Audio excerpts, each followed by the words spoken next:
CSK உடைய positives என்னென்ன? பாசிட்டிவே கிடையாதுங்க அப்படின்னு சொன்னவங்களுக்குலாம் இப்போ உண்மையாகவே பாசிட்டிவ் இருக்குது.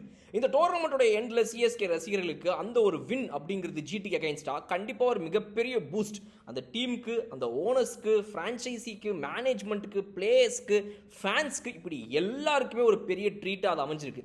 என்ன ஒரே ஒரு வின்னு, இதுக்கு இவ்வளோ சீனை, அவன் டாப்பில் உட்காந்துட்டுருக்கான் அப்படின்னா அந்த டாப்பில் இருந்த டீம் தான் சிஎஸ்கே. ஆனால் இன்னைக்கு ஒரு மிகப்பெரிய ஒரு ஒரு ஒரு மார்க்கை கிரியேட் பண்ணியிருக்காங்க இந்த ஒரு வின் மூலமாக. கண்டிப்பாக அடுத்த சீசன் வரும்போது இது ஒரு பெரிய பாசிட்டிவோட ஒரு எஃபெக்டை கண்டிப்பாக இது கொடுக்கும்.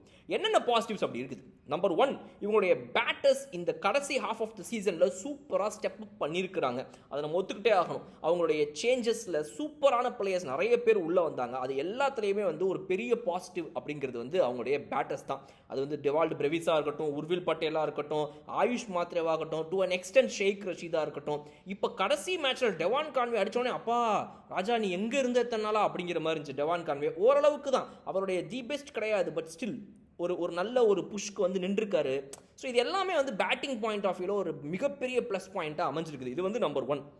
ரெண்டாவது ப்ளஸ் பாயிண்ட் என்ன, செகண்ட் பாசிட்டிவ் என்ன அப்படின்னா, அந்த டீம் மேனேஜ்மெண்ட்டு இந்த மாதிரி ஒரு ரோலர் கோஸ்டர் ரைடில் விட்ட உடனே ஓகே அப்போ நம்ம யங் பிளேயர்ஸ்லாம் வாய்ப்பு தரணும் போல், இதே 11 பேர் இதே 15 பேர் உட்காந்துட்டு இருக்க முடியாது அப்படின்னு சொல்லி இந்த சீசனில் 24-25 பேர் வரைக்கும் இவங்க இன்றைக்கி சேஞ்சஸ் பண்ணியிருக்காங்க அப்படின்னா இது ஒரு மிகப்பெரிய சாதனை.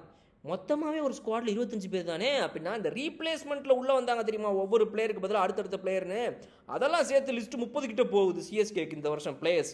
அதில் 24-25 பேர் வரைக்கும் இவங்க ஆட வச்சுருக்காங்க அப்படிங்கும்போது மாஸ். ஸோ மேனேஜ்மெண்ட்டுக்கு ஒரு மிகப்பெரிய ஒரு அடி விழுந்து நீ ஒழுங்காக இல்லைன்னா மானம் போயிடும் அப்படின்னு ஒரு பெரிய பயத்தை காட்டிட்டாங்க பிளேயர்ஸ்லாம் ஒன்றா சேர்ந்து. ஒரு கெட்டதுலேயும் நல்லது இருக்கும்பாங்கள்ல, அந்த மாதிரி சிஎஸ்கே மேனேஜ்மெண்ட்டுக்கு யங் பிளேயர்ஸ்க்கு வாய்ப்பு கொடுக்கணுங்கிற அந்த ஒரு விஷயம் வந்திருக்குது. கண்டிப்பாக ஒரு செட் டீம் இருக்கும்போது திரும்பவும் சிஎஸ்கே அந்த செட் டீம் வச்சு தான் போவாங்க. அது ஒரு லாஸ்ட்லேயோ 2 லாஸ்ட்டில் அவங்க மாற்ற மாட்டாங்க. அதுதான் சிஎஸ்கே உடைய தாரக மந்திரம். அவங்க அப்படி தான் இருப்பாங்க. ஒவ்வொரு ஃப்ரான்ச்சைஸிக்கு ஒவ்வொரு மெத்தட் ஆஃப் பிளேயிங் இருக்குது, அப்ரோச் இருக்குது. ஒரு எஸ்ஆர்ஹெச்சுக்கு இன்றைக்கி நீங்கள் பார்த்தீங்கன்னா அவங்க என்னன்னாலும் பரவாயில்ல அடிச்சு ஆடுறா அப்படின்னு ஆடுறாங்கல்ல, அது அவங்களுடைய இது. நீங்கள் அவங்கள தொட்டு ஆடு, பொறுமையாக தொட்டு ஆடும் சுல்தான் ஆட மாட்டாங்க. அது அவங்க பிளேயிங் மெத்தட் கிடையாது. அவங்க மேனேஜ்மெண்ட் சொல்லிக்கிறது நீங்கள் இப்படி தான் ஆடணும் அப்படின்னு. ஸோ பிளேயிங் மெத்தடு, ஒரு பிளேயிங் லெவனை எடுக்கிற மெத்தட் எல்லாத்துலேயுமே ஒவ்வொரு ஃப்ரான்ச்சைஸிக்கு ஒரு அப்ரோச் இருக்கும். சிஎஸ்கேவுடைய அப்ரோச் இனிமேலையும் இப்படி தான் இருக்கும். இந்த வருஷம் அவங்களுக்கு ஒரு வேறு வழி இல்லாமல் இன்றைக்கி அவங்க யங்ஸ்டர்ஸ் உள்ளே கொண்டு வர வேண்டிய இதுக்கு தள்ளப்பட்டாங்க. அடுத்த வருஷம் நீங்கள் நல்லா பாருங்கள், நீங்கள் இன்னும் கோவப்படக்கூடாது. அடுத்த வருஷம் 2-3 மேட்ச் தோற்று போனால் கூட உடனே மாற்றுவாங்கலாம் எதிர்பார்த்துறாதீங்க. இந்த வருஷம் என்ன பிளேயிங் லெவனை பெஸ்ட்டாக இப்போ கண்டுபிடிச்சி வச்சுருக்காங்களோ அது அப்படியே அடுத்த வருஷம் ஃபுல்லாக போகும். திரும்ப ஒரு பெரிய பிரச்சனை வந்தால் மட்டும்தான் அதை மாற்றுறதுக்கு யோசிப்பாங்க, மற்றபடி அவங்க யோசிக்க மாட்டாங்கன்றது முக்கியமான ஒரு விஷயம். ஸோ மேனேஜ்மெண்ட்டுடைய அந்த வேக்கப் கால் இந்த சீசனில் பார்த்த ரெண்டாவது பாசிட்டிவ். மூணாவது பாசிட்டிவ் என்ன அப்படின்னா, நூர் அகமது போன்ற ஒரு பவுலர் எவ்வளோ பெரிய ஒரு சுமையை தலையில் தூக்கிட்டு சுமந்திருக்காருன்றது. பர்பிள் கேப் ஹோல்டராக அவருடைய கடைசி மேட்ச்சில் அவர் முடிச்சிருக்காரு. இதுக்கப்புறம் மிச்சக்கிற மேட்சஸில் ஏதாவது ஒரு பிளேயர் விளையாடி தாண்டி அந்த பர்பிள் கேப்பை ஃபைனல் அவங்க எடுத்துகிட்டு போனாலும் கூட சிஎஸ்கேவுடைய அஃபிஷியல் லாஸ்ட் மேட்ச் முடியும் போது அவர் தான் purple cap holder. So Noor அகமதுடைய அடிஷன் இந்த டீமுங்கிறது ஒரு மிகப்பெரிய பாசிட்டிவாக அமைஞ்சிருக்கு. அவங்களுடைய பவுலர்ஸில் அவர் மட்டும் இல்லாமல் அன்ஷுல் கம்போஜாக இருக்கட்டும், கலீல் அஹமதாக இருக்கட்டும், இவங்க எல்லாருமே பெஸ்ட்டாக கொடுத்துருக்காங்க.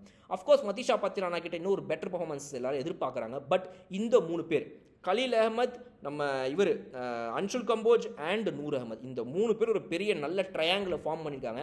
இதை சுற்றி அமையக்கூடிய அடுத்த பவுலர்ஸ்லாம் எப்படி ஜடேஜா, அஸ்வின், இவங்களாம் அடுத்த சீசன் எப்படி ஸ்டெப் அப் பண்ணுவாங்க, இன்னும் எப்படி எவ்வளோ நல்லா போடுவாங்கன்றது எல்லாமே நெக்ஸ்ட். பட் இந்த ட்ரையாங்கிள் தான் இப்போது சூப்பராக அமைஞ்சிருக்கு பவுலிங்கில். ஸோ இந்த பவுலிங் ட்ரையாங்கிள், இந்த பேட்ஸ்மேன்ஷிப் அண்ட் டீமுடைய மேனேஜ்மெண்ட்டுடைய வேக்கப் கால் அப்படின்ற இந்த 3 விஷயமும் ஒரு பெரிய பாசிட்டிவ். இந்த 3 பாசிட்டிவ்ஸை எப்படி சிஎஸ்கே அடுத்த சீசனுக்கு எடுத்துகிட்டு போகிறாங்க அப்படின்றது மிகப்பெரிய ஒரு எக்ஸ்பெக்டேஷன் எல்லார்ட்டையுமே. கண்டிப்பாக வரக்கூடிய ஆக்ஷனுங்கிறது சிஎஸ்கே வெகுஜன மக்கள் எதிர்பார்க்கக்கூடிய ஒரு நல்ல பர்ஃபார்மன்ஸ் பண்ணக்கூடிய ஆக்ஷனாக சிஎஸ்கேக்கு அமையணும்னு சிஎஸ்கேவே எதிர்பார்த்துட்ருப்பாங்க. அதெல்லாமே நம்ம இன்னும் சில மாதங்களில் பார்க்க போகிறோம். ஸோ சிஎஸ்கேவுடைய இந்த 3 பாசிட்டிவ்ஸை பற்றி உங்களுடைய கருத்துக்கள், நீங்கள் எவ்வளோ ஹாப்பியாக இருக்கீங்க அதை ஃபஸ்ட்டு சொல்லுங்கள். ஒரு சிஎஸ்கே ஃபேனா எப்பா எல்லாம் நான் கலாய்ச்சானுங்கப்பா, எல்லாம் பேசினானுங்க, ரைட்டு ஓகே, பட் சொந்தமாக நானே கூட தப்புகளை கலாய்ச்சேன், ஏன்னா நம்ம தப்பை ஒத்துக்கிட்டு தானே ஆகணும், அதை பண்ணேன். பட் இன்றைக்கி இவங்க நல்லா விளாடும்போது எனக்கு ரொம்ப ஹாப்பியாக இருக்குது அப்படின்னு நீங்கள் உங்களுடைய ஃபீலிங்ஸ் என்ன சிஎஸ்கேவுடைய இந்த வின்னுக்கு அப்புறம் அப்படிங்கிறத ஆனஸ்ட்டாக கமெண்ட் செக்ஷனில் சொல்லுங்கள். இன்னும் சூப்பரான வீடியோனா உங்களுக்கு பார்க்குறது விடைபெறுது உங்கள் படம். Okay bye.